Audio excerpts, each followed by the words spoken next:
دیکھیں یہ بات تو بالکل واضح ہے کہ آئین کے آرٹیکل 62(1)(f) 62 ایک فے جو ہے اس کے تحت اگر ڈیکلریشن دینی ہے کسی کے حوالے سے کہ صادق نہیں ہے تو وہ ڈیکلریشن ایک کورٹ آف لا نے دینی ہے اور کوئی مجاز نہیں ہے یہ ڈیکلریشن دینے کا. اور یہ معاملہ اس وقت فیصل لاوڈا صاحب کے کیس میں سپریم کورٹ کے سامنے ہے. اس میں ایک یہ نقطہ موجود ہے کہ کیا سپریم کورٹ کے فیصلوں کی روح سے اور آئین کا جو واضح متن ہے اس کی روح سے الیکشن کمیشن کو یہ اختیار حاصل تھا کہ وہ اس قسم کی کوئی ڈیکلریشن دیتا. یہ اور بات ہے کہ سپریم کورٹ کے سامنے ان کی کوئی غلط بیانی آ جائے اور سپریم کورٹ از خود ڈیکلریشن دے دے کہ یہ صادق نہیں ہے, وہ بالکل ایک دوسری بات ہوگی. اس وقت معاملہ یہ ہے کہ کیا الیکشن کمیشن ایسی کوئی ڈیکلریشن دے سکتا ہے. تو میری نظر میں تو بات واضح ہے کہ الیکشن کمیشن اس نوعیت کی ڈیکلریشن نہیں دے سکتا 62(1)(f) کی موجودگی میں اور جو اس کا واضح متن ہے.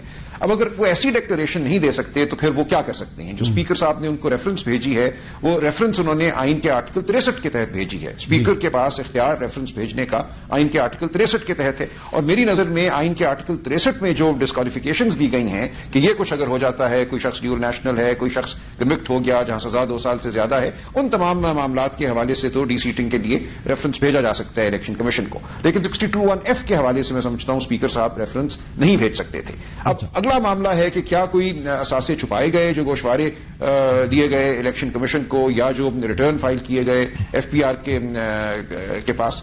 اب اس میں اگر کوئی ایسی بات ہے تو اس کے اپنے نتائج ہوتے ہیں. جہاں تک ٹیکس کے قوانین کا تعلق ہے فائن ہو سکتا ہے, اس میں موقع بھی ہوتا ہے ریٹرن کو امینڈ کرنے کا, ریکٹیفائی کرنے کا.